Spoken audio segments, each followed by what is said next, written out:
이사야서 7장입니다. 7장 1절과 2절을 읽고 10절에서 17절까지 읽도록 하겠습니다. 구약 성경 975쪽, 976쪽. 오늘 함께 읽은 본문, 오늘은 이사야서 7장 1절에서부터 25절 전체의 본문 중에 오늘 한 부분 우리가 본문 선택해서 읽었는데, 이 말씀을 가지고 구원의 징조 곧 임마누엘이라는 제목으로 함께 은혜 받도록 하겠습니다. 오늘 본문 1절의 시작을 보면 우시아의 손자여 요담의 아들인 유다의 아하스 왕 때에 이렇게 시작합니다. 이 시기적 배경, 시대적 배경은 바로 아하스 왕 때다라는 것인데, 이 아하스 왕은 어떤 때냐면은 이전에 우리가 6장의 말씀에서 등장했던 왕의 이름이 우시아입니다. 우시아의 아들 요담이 있고, 우시아는 하나님 앞에 경건한 왕이었습니다. 이후에 역시 요담도 아버지 우시아 왕이 죽고 얼마 있지 않아서 요담도 이렇게 세상을 떠난 다음에 요담의 아들인 유다의 아하스 왕이 이제 왕이 된 때입니다. 그런 상황에서 경건하였던 두 왕, 우시아 왕과 요담 왕이 이제 죽고, 우시아의 손자며 요담의 아들인 아하스가 왕일 때에 아람이라는 이방 나라 르신 왕과 르말라의 아들 이스라엘의 베가 왕, 이스라엘, 북이스라엘과 남유다, 이렇게 다윗의 왕가는 다윗 아들 솔로몬 이후에 솔로몬 아들 르호보암과 그의 신하 여로보암으로 인해서 에브라임 지파인 여로보암을 통한 한 나라가 만들어지는 것이 바로 이스라엘, 북이스라엘입니다.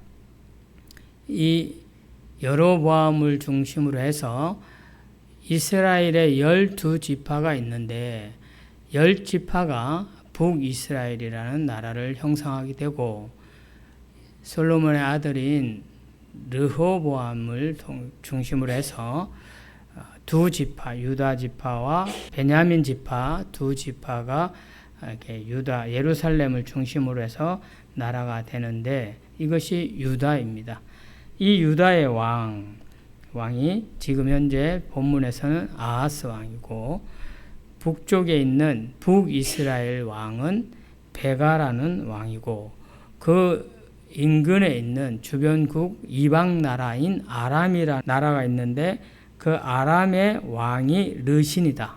이런 글이 오늘 본문 7장 1절의 내용인데, 자, 그런데 이 두 나라, 북이스라엘이라는 나라와 그 옆에 있는 이방 나라인 아람이라는 나라, 두 나라가 동맹을 해서 유다, 남쪽에 있는 유다를 침공한 겁니다. 그 침공한 상황에서 그런 소식을 듣고 마치 숲이 바람에 흔들림 같이 흔들렸더라, 이렇게 표현하면서 막 두려움, 떨린 마음이 있습니다. 자, 그때 그런 상황에 오늘 3절에 보면은 그때에 하나님께서, 여호와께서 이 이사야 선지자를 통해서 이 유다 백성들에게 말을 전하게 합니다. 유다 왕과 유다 백성들에게 어떻게 말을 하냐면, 너는 이사야, 너는 그들에게 이르기를 삼가 조용히 하라라고 하고, 두려워하지 말고 낙심하지 말라라고 전하라고 합니다. 그러면서, 왜냐하니 아람의 르신 왕과 또 르말라의 아들이 누구냐면 이스라엘의 베가 왕을 말하는데, 이들은 그냥 부직갱이 같은 그런 존재에 불과하다. 그러니 그들을 두려워할 필요 없다. 연기 나는 두 부직갱이. 그러니 그거는 있다가도 없어지는 거니까 두려워할 필요 없다. 이렇게 말하면서 낙심하지 말고 두려워하지 말라라고 이사야에게 전하라고 말합니다. 자, 5절 6절은 이렇게 모의를 하고 두 나라가 동맹하여서 유다를 침공하자라고 말합니다. 자, 그런데 7절에 보면은 이때 주 여호와의 말씀이 그 일은 서지 못하며 이루지 못하리라, 이렇게 말하고 있습니다. 대저 아람의 머리는 다메섹이요 다메섹의 머리는 르신이며 65년 내에 에브라임이 패망하여 다시는 나라를 이루지 못할 것이요. 이렇게 설명을 하고 있는 이 설명은 무슨 얘기냐면 하나님께서 그들이 동맹하여서 침공한다 할지라도 결코 유다를 그들이 점령하지 못할 것이다 라고 표현하는 것입니다. 그들 뜻대로 그 일이 서지 못하리라, 이 말은 그들 뜻대로 이루어지지 않는다라는 것이에요. 그러면서 설명하기를 대저 아람의 머리, 여기서 말하는 머리는 한 나라의 수도, 주권을, 통치권을 말하는데 아람이라는 이방 나라의 수도는 다메섹이라 이런 뜻입니다. 다메섹에서 통치하는, 다메섹의 머리, 통치하는 자는 누구냐면 르신이다. 르신 왕이다. 이 말이고, 또 역시 에브라임, 여기서 말하는 에브라임은 바로 에브라임 지파로 시작된 그 이스라엘 나라를 두고 얘기하는 거기 때문에 이스라엘을 얘기하는데 북이스라엘이 곧 패망할 것을 얘기하면서 에브라임, 북이스라엘의 머리, 수도는 사마리아고 사마리아 수도에서 통치하는 자는 르마엘라의 아들 베가다.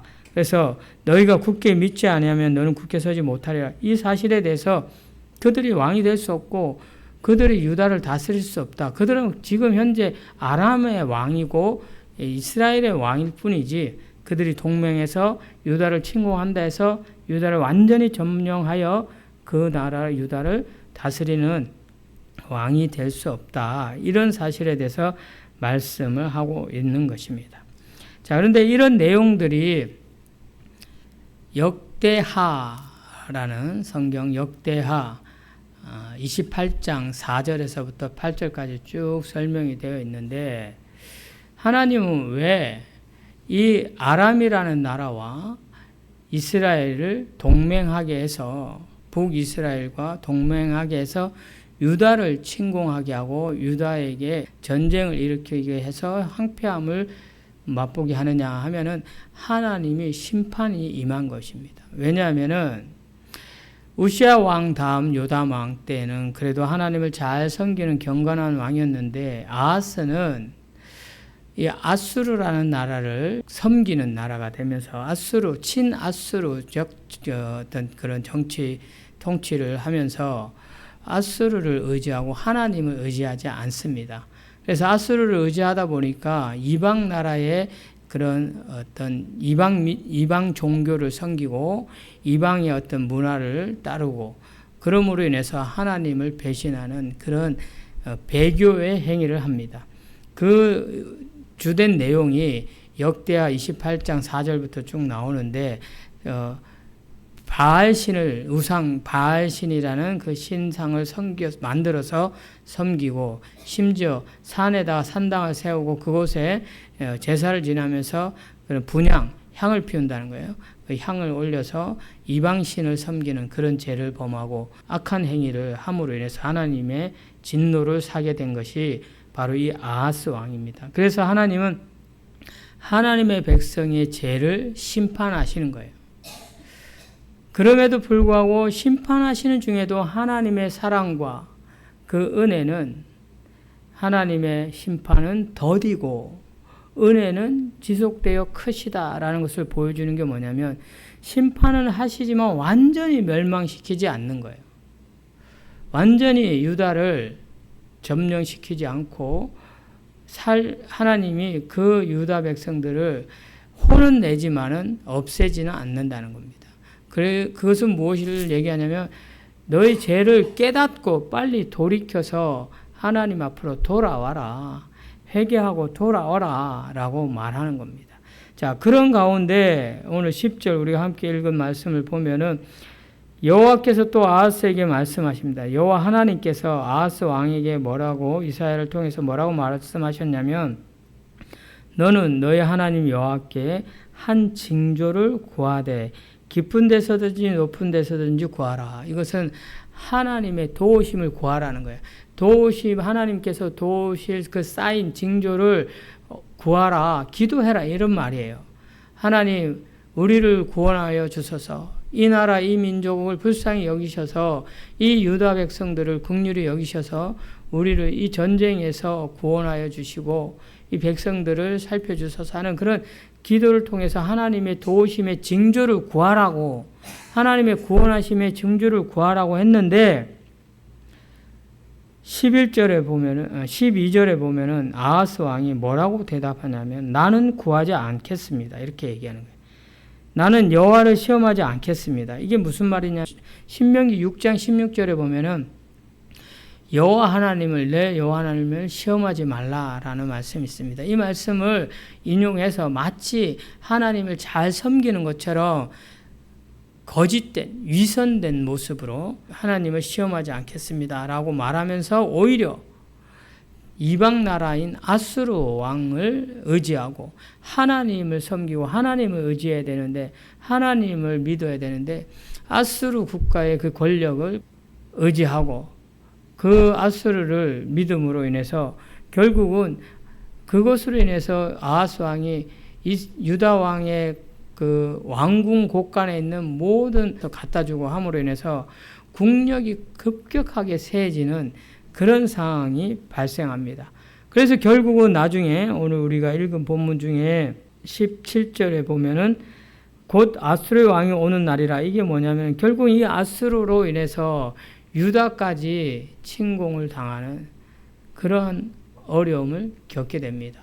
그런데 그에 앞서서 하나님은 하나님의 백성들을 긍휼히 여기시기 때문에 구원의 은혜로 계속해서 징조를 구하라고 했지만 이 징조를 구하지 않겠다라고 거짓된 위선된 믿음을 표방해서 자기 마음대로 판단했던 이 아하스 왕을 향해서 하나님은 다시 한번 하나님께서 친히 그에게 징조를 주시는데 친히 징조를 너에게 주실 것이라 보라 처녀가 잉태하여 14절입니다. 아들을 낳을 것이요 그 이름을 임마누엘이라 하라. 임마누엘은 하나님이 우리와 함께 하신다라는 뜻인데 이렇듯 하나님은 친히 하나님의 백성들에게 징조를 보여주심으로 인해서 하나님의 구원의 손길이 여전히 펼쳐져 있다. 구원의 손길이 펼쳐져 있으니 그 손을 잡기만 하면 된다라는 것을 징조로 말씀하시는 겁니다. 그래서 먼저는 가깝게는 그 징조를 이루는 것이 무엇이냐면은 아수르라는 나라가 결국은 아람과 그 이스라엘을 완전히 멸망시켜서 아수르가 이스라엘을 점령하게 되지만 그럼에도 불구하고 그 상황에서 유다를 완벽하게 점령하지는 않습니다.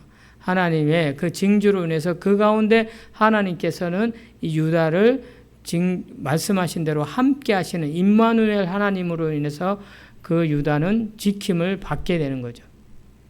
그리고 이후에 하나님은 이 약속의 말씀을 온전히 실제적인 상황으로 성취하신 것이 무엇이냐면은 바로 그 처녀가 낳은 아들 예수 그리스도로 말미암아 하나님의 백성들에게 늘 함께 하시는 구원자 되시는 예수님을 이 땅에 보내주시는 거예요.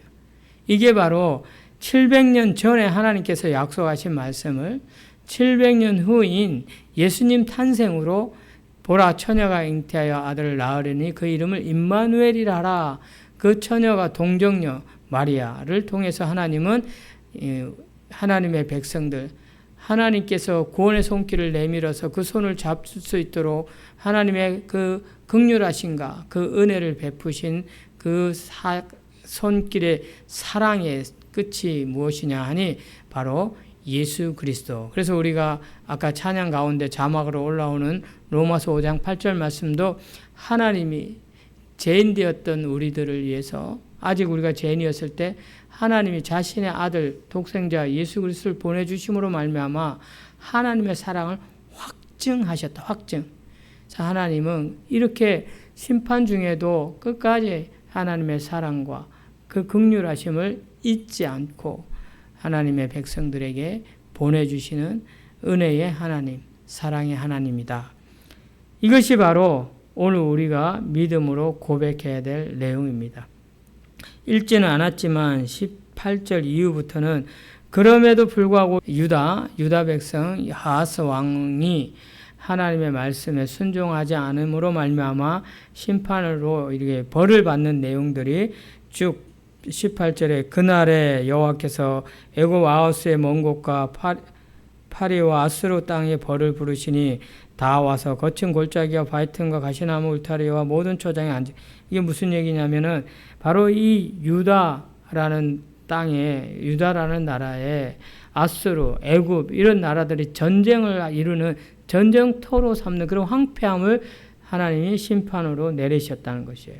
20절에도 보면 또 역시 그날에 주께서 하수 저쪽에 세내어 온 삭도 곧 아수르 왕으로 백성이 이 아수르 왕, 아수르의 침공으로 인해서 백성들이 시달림을 받는, 심지어 머리털이 잘려나가고 발털을 밀게 되고 수염도 깎는 그런 수치와 그런 오멸감을 느끼게 하는 그런 하나님의 벌을 받는 겁니다. 자, 그 다음에 21절에 또 그날에 사람이 한 어린 남소와 두 양을 기르니 그것들이 내는 젖이 많음으로 엉긴 젖을 먹을 것이라. 그 땅 가운데 남아있는 자는 엉긴 젖과 꿀을 먹는다. 이게 무슨 말이냐면 언뜻 엉긴 젖과 꿀을 먹는다 하니까 좋은 것 같지만 사실은 한 사람이 한 어린 암소와 두 양을 기르는 그만큼 모든 것이 황폐해져 갖고 두 양과 한 어린 암소밖에 남지 않았을 정도라는 그런 상징적인 의미로 그렇게 그 두 양과 한 염소가 내는 젖이 많으면 얼마나 많겠냐마는 모두가 전쟁과 기근으로 인해서 그 심판에 의한 어떤 아수르의 침공 전쟁터가 됐던 유다 땅의 황폐해짐으로 인해서 장정들이 죽고 또 이렇게 부녀자들이 끌려가고 포로로 잡혀가고 이러다 보니까 사람이 없어. 그래서 심지어 두 양과 한 어린 염소가 낸 젖이 남아 돌아서 그게 굳어져서 엉긴 젖이 됐다 할 정도로 이렇게 황폐해진다. 이런 심판을 의미하는 겁니다. 그런 내용입니다. 23절 그날에 천굴에 온 1000개의 가지가 있는 포도나무가 있던 곳마다 찔레와 가시가 날 것이다. 그렇게 1000곳에 1000 포도나무가 있을 정도로 풍성했던 이 유다 땅이 가시와 찔레로 무성해질 정도로 황폐한 땅이 되어버린다라는 하나님의 심판, 그 벌을 설명하고 있는 거예요. 그래서 회개하고 돌아오라고 강조해서 이 아하스 왕부터 회개하고 백성들이 회개할 수 있도록 하나님의 사랑의 은혜, 긍휼하심의 기회를 제공해 줌에도 불구하고 이 백성들은 결국 나중에 우리가 이사야서를 계속 읽다 보면 알게 되겠지만 이스라엘이 아수르에 점령당하여 그 나라가 완전히 패망하고 없어지고 이후에 유다라는 이 땅도 돌아서지 않아서 계속해서 하나님 앞에 죄를 범하고 회개하지 않고 돌이키지 않아서 결국 심판을 받아서 예수님 탄생 전 BC 586년경에 완전히 멸망을 하는 그런 안타까움이 초래됩니다. 그런 상황에 한 번 더 그 상황이 있기 전에 하나님은 계속해서 기회를 주시는 거예요. 심판의 하나님. 하나님은 하나님의 백성들이 죄를 짓는 것에 대해서 심판을 하시지만 기회를 주시는 거예요. 회개할 기회를. 돌이킬 기회를 주셔요. 그게 하나님의 긍휼이야. 그게 하나님의 값없는 은혜고. 그래서 그 값없는 은혜로 징조를 내려주신 것이 예수 그리스도 늘 함께 하시는 임마누엘 하나님. 그래서 오늘날 이 시대에 한국 교회, 우리 교회가 하나님 앞에 죄를 범하면 반드시 그 하나님은 그 죄를 물으셔요. 심판하시는 거예요. 그렇지만은 심판하시면서도 기회를 주시는 거예요. 회개할 수 있도록, 돌이킬 수 있도록. 마치 부모가 자녀들이 뭔가 잘못을 했으면 그 잘못에 대해서 계속 기회를 주는 거예요. 돌이킬 수 있도록 믿음으로 기회를 주고, 그렇지만 그럼에도 불구하고 끝까지 돌이키지 않을 때는 하나님의 심판이 결국 임하는 것처럼 그런 상황을 설명하고 있는 것입니다. 이것을 통해서 우리가 깨달아야 할 것은 무엇이냐 하면은 바로 하나님께서 우리에게 비록 죄를 범하여서 하나님 자녀답지 못한 삶을 살았다 할지라도 회개할 기회를 주심으로 우리가 돌이킬 수 있고 또 돌이켜서 구원의 은혜를 누릴 수 있는 것, 이것이 사실은 우리에게 주어진 감사입니다. 감사함으로 하나님을 찬양하고 예배드린다라는 것이 우리를 구원해 주신 그 은혜에 감사해 예배 드린다는 것이 이렇게 딱 예배당에 나와서 어떤 형식을 갖춰서 드리는 것만이 예배가 아니야. 우리 삶의 생활 속에서 하나님을 생각하는 것이 예배야. 하나님을 생각하면서 내가 그 하나님을 생각할 때 하나님이 싫어하는 것이 무엇인가를 깨달아 알고 그 행동을 안 하려고 하는 것. 그것을 자제하는 것. 하나님이 기뻐하시는 일을 하려고 하는 것. 이것이 이 삶의 예배예요. 그래서 하나님의 백성들, 하나님 자녀는 삶으로 나를 하나님 자녀 삼아 주신 것, 내가 죄인이지만 하나님의 그 사랑을 확증하셔서 임마누엘 하나님, 동정녀가 낳은 아들, 바로 그 임마누엘 하나님, 예수, 자기 백성들을 구원할 자라는 그 이름을 가진 그 예수 그리스도로 말미암아 내가 구원받은 하나님의 자녀이기 때문에 다시 한번 우리의 삶 속에서 지어진 죄가 있고 알게 지었던 모르게 지었던 그런 죄악들이 있을 때 하나님의 심판이 내리기 전에 돌이킬 수 있도록 회개하라는 거, 회개할 수 있고 가던 길을 멈추고 죄악의 길로 가지 않고 하나님 기뻐하시는 선한 길로 갈 수 있는 그런 우리 모두가 될 수 있기를 주님의 이름으로 축원합니다.